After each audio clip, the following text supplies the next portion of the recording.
Hello, this is Nicholas Junker, and this is Module 11. It's talking about gifts to students or staff.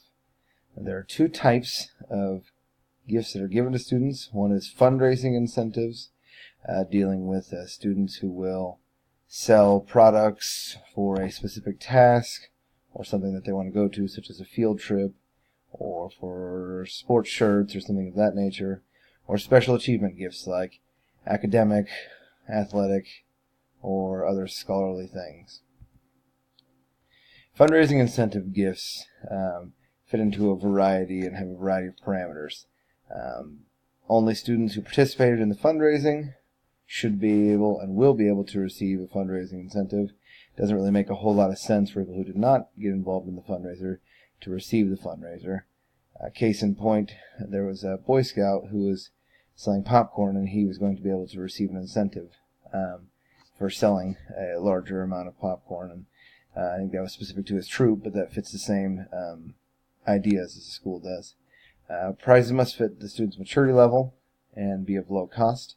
It doesn't make sense for a person to sell popcorn or donuts or shirts, for example, and then for them to win these extravagant prizes. And so it must fit their maturity level, their age level, and be of low cost. Must be paid for by the group or the party holding event. So if you have a Stuco event and they're holding a fundraiser for a shoot-around for their trip, if they are able to do so and get a lot of people to the event, then they should get an incentive. And it's one of those things that the basketball team shouldn't get part of their fundraising incentive just because they were around. It is the individuals who are involved. Now, there are fundraising gifts that are this part that we've been just discussing, but there are also non-fundraising gifts, and those that are outside of that means they should not be given to highlight one group. So, for example, if we just have gifts that we're using for general theme, like we're welcoming back all the students and we want them to all have their name on their own pencil, it would make sense that all the students get them and not just one group. A second type given to students are special achievement gifts. Typically towards the end of the year, or even in the middle of the year at the end of the winter, there will be a awards assembly for either academic or athletic means, and awards or gifts will be given out. Now, it has the same rules that are applicable before. Gifts must be of low cost and make sure that they are reasonable for that student to be. It doesn't make sense for a football player to be an all-league football player and him to receive the Heisman Trophy. That doesn't make any sense, and it's real-world applicable. So now, this issue of funding can be from a variety of accounts, such as the general fund, private donations, or from the athletic department. There's a little more leeway with this because it's recognizing individuals for their contribution or specific act. So, now the second type of gifts that are given to in your school are gifts to staff members. Now, this is probably more common than gifts to students, just because from day-to-day professionals, things happen and they go forward. So general kind of outline for gifts to staff members are they need to operate inside of a remembrance fund, a general fund to pay for life events, fundraising incentives, all staff gifts, and things of that nature. And they all kind of operate under the same umbrella where they need to have a set of guidelines, a committee of individual members, and those items such as the guidelines and a rotation of committee members should be done annually. And there's 4 types of gifts to staff members that I'm going to talk about. One is special occasion gifts, things like wedding, birthday, having a child. Fundraising incentives, just like with the student one, if the staff is doing a fundraiser, then they would be able to receive a fundraising incentive gift. And then all staff gift, things like one of my previous schools, we were all received at the end of the year a portable phone charger and things of that nature. And then special efforts for specific students or staff members, which is kind of outside of the norm. but we'll talk about that as well. So the special occasion gifts. This is probably the most fairly common because people are getting married, they're having kids, they're living their life, and so this is probably the most common and the most one that we need to watch and make sure that we follow our guidelines. We need to make sure that they're paid with remembrance funds to make sure that all the money that is spent on these gifts come from staff, from private donations, from dues.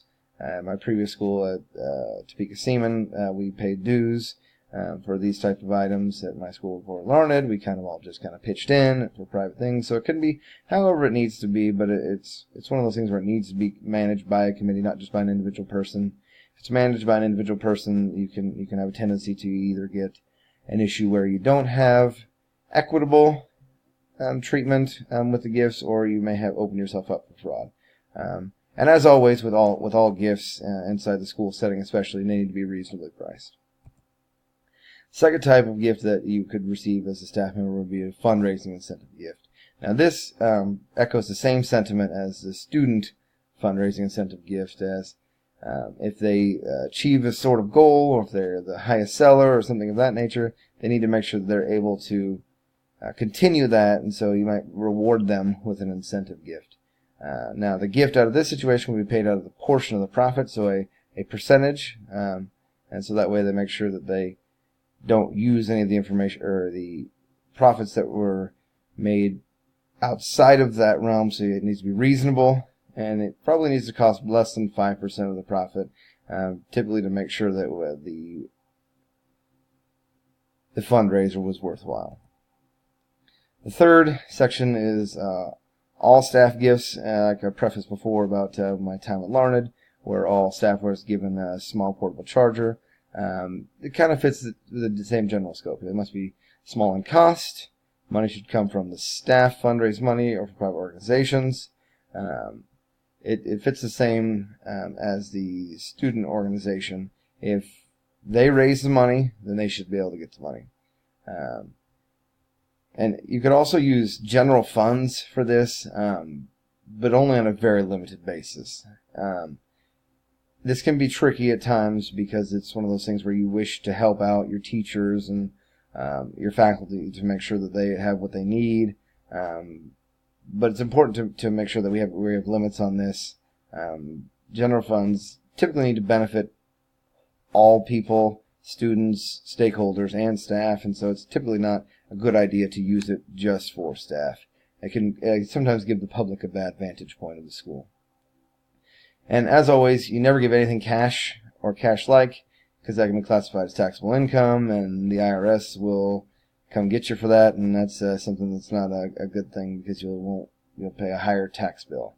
So the fourth type, and doesn't really fit in with the rest, but it's listed to kind of be as a fair warning. It's special effort for specific students or staff members.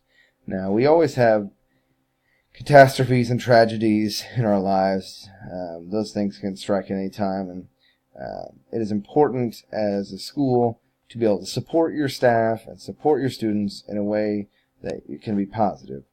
Now, with that being said, you still need to uphold your same rules and guidelines for giving gifts and receiving gifts. So in a situation where, per se, a student has cancer and you'd like to raise money for his motel or his treatment or things of that nature, you'd want to typically steer clear of having that as a school-sponsored or district-sponsored event. You'd probably more likely want to have your local parent-teacher organization, a private organization, or a nonprofit that you could work in collaboration with to be able to drive and make that more successful. Kind of the last little bit here are some thoughts that I've had in summary. Basically, just use common sense. If it seems like that you shouldn't be able to use the money that you're using, then don't. If you raised it, then you should be able to use a portion of it. If it's what you've done, then you should be able to do it. Also, make sure it's reasonable. You do not want to be buying a student a car for selling $1,000 worth of t-shirts. It doesn't make sense. You need to make sure you're fulfilling your responsibility as in your role, but also make sure that it is reasonable.